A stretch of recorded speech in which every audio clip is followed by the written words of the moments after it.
जिन लोगों को high blood pressure, sugar, thyroid और कोलेस्ट्रॉल की प्रॉब्लम है, उनके लिए ये बहुत ही फायदेमंद रेसिपी है। इसका इस्तेमाल करने से आप लोग अपने इम्यून सिस्टम को भी बेहतर कर सकते हैं और जिन लोगों को सर दर्द, कमर दर्द की प्रॉब्लम है, वो भी इस रेसिपी से फायदा उठा सकते हैं और खासकर बच्चों के लिए ये बहुत ही जबरदस्त रेसिपी है। सबसे पहले हम 350 ग्राम खजूर लेंगे और उसकी गुठली को निकाल लेंगे और किसी चॉपर में डाल के आप लोगों ने इसको पीस लेना है। बस ख्याल रखिएगा कि खजूर का वेट आप लोगों ने गुठली निकालने के बाद करना है। अब 9 से 10 अंजीर के दाने लेंगे जिनका वजन 75 ग्राम तक होना चाहिए और छुरी की मदद से आप लोगों ने इसको छोटा छोटा चॉप कर लेना है। एक पैन में 2 टेबलस्पून देसी घी डालेंगे। अब 1 कप यानी 150 ग्राम के बराबर आप लोगों ने मोटे मोटे टुकड़ों में कटे हुए बादाम शामिल करने हैं। बादाम को लो फ्लेम पर कुछ सेकंड के लिए रोस्ट करेंगे। बादाम दिल और दिमाग की सेहत के लिए बहुत ही फायदेमंद होते हैं। अब आधा कप मोटे टुकड़ों में कटा हुआ काजू शामिल करेंगे जिसका वजन 75 ग्राम तक होना चाहिए और आधा कप मोटे टुकड़ों में कटा हुआ अखरोट डालेंगे जिसका वजन 50 ग्राम तक होना चाहिए। 1/3 कप मोटे टुकड़ों में कटा हुआ पिस्ता शामिल करेंगे जिसका वजन 40 ग्राम तक होना चाहिए और 3 टेबलस्पून खरबूजे के बीज शामिल करेंगे जिसका वजन 25 ग्राम तक होना चाहिए। 1/3 कप सनफ्लावर सीड्स शामिल करेंगे जिसका वजन 40 ग्राम तक होना चाहिए और 1/3 कप इसमें कद्दू के बीज यानी पंपकिन सीड्स शामिल करेंगे जिसका वजन 40 ग्राम होना चाहिए। 3 टेबलस्पून अलसी के बीज शामिल करेंगे जिसका वजन 30 ग्राम तक होना चाहिए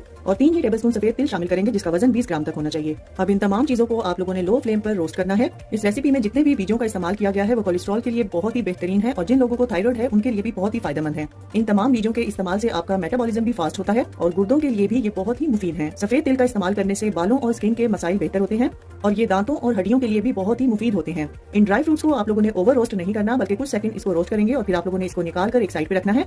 अब उसी सेम पैन में 1 टेबलस्पून मजीद देसी घी डालेंगे और 2 टेबलस्पून यानी 20 ग्राम के बराबर खसखस को अच्छी तरह से साफ करके इसमें शामिल करेंगे और लो फ्लेम पर इसको कुछ देर के लिए रोस्ट करेंगे। जिन लोगों को नींद के मसाइल हैं, खसखस उनके लिए दवाई का काम करती है। मुंह के अल्सर, गुर्दे की पथरी और थायराइड के लिए भी ये बहुत ही फायदेमंद है।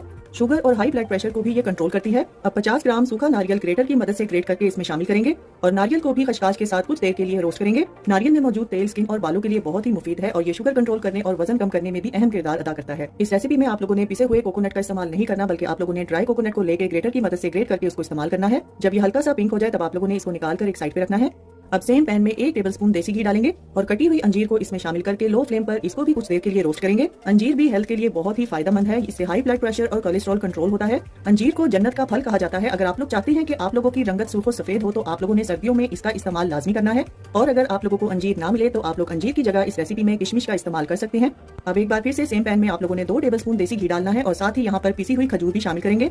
खजूर को आप लोगों ने मीडियम टू लो फ्लेम पर कुछ देर के लिए पकाना है और इस रेसिपी के लिए आप लोगों ने सॉफ्ट वाली खजूर का इस्तेमाल करना है। 1 से 2 मिनट खजूर को पकाने के बाद हम इसको भी निकाल लेंगे। खुले बर्तन में रोस्ट किए हुए ड्राई फ्रूट शामिल करेंगे। साथ ही आप लोगों ने खसखस और कोकोनट को भी शामिल करना है और रोस्ट की हुई अंजीर और खजूर को भी इसमें डाल देंगे। जब इसका टेम्परेचर डाउन हो तब आप लोगों ने इसको हाथ से अच्छी तरह से मिक्स करना है और मिक्सचर को हाथ में दबाकर चेक करेंगे। जब ये इकट्ठा हो जाए तो समझ आइएगा कि बॉल्स बनाने के लिए ये रेडी है। अब यहाँ पर आप लोगों ने अपनी मर्जी के हिसाब से मिक्सचर लेना है और इसको दोनों हाथों में दबा दबा कर पहले यकजान करेंगे और दबाते हुए ही आप लोगों ने इसको बॉल यानी लड्डू की शेप देनी है। अगर आप लोग चाहें तो आप लोग इसको एक हाथ से भी तैयार कर सकते हैं। एक बॉल का वजन 35 से 40 ग्राम तक होना चाहिए, लेकिन ये आपकी मर्जी पे डिपेंड करता है कि आप इसको छोटे साइज में बनाना चाहते हैं